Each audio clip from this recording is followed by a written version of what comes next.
السلام علیکم پیارے بچوں، آج کی اردو کہانی کا نام ہے گڑیا۔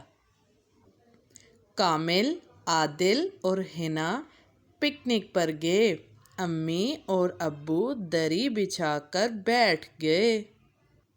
بچے نہر کے کنارے گئے۔ حنا کی گڑیا پانی میں گر پڑی۔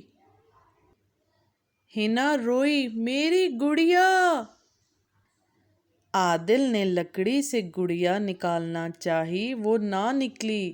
کامل نے لکڑی سے گڑیا نکالنا چاہی، وہ نہ نکلی۔ حنا روئی، میری گڑیا! عادل اور کامل دونوں نے گڑیا نکالنا چاہی، وہ نہ نکلی۔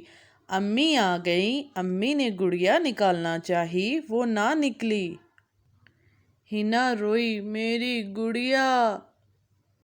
ابو آ گئے، ابو نے گڑیا نکالنا چاہی، وہ پانی میں کودے۔ ابو تیر کر گڑیا نکال لائے، گڑیا حنا کو دی۔ وہ خوش ہو گئی، میری گڑیا! کہانی کا اختتام ہو گیا۔ امید ہے پیارے بچوں، آپ کو آج کی اردو کہانی میری گڑیا بہت پسند آئی ہوگی۔ Don't forget to subscribe our YouTube channel and press the bell icon for such updates. خدا حافظ!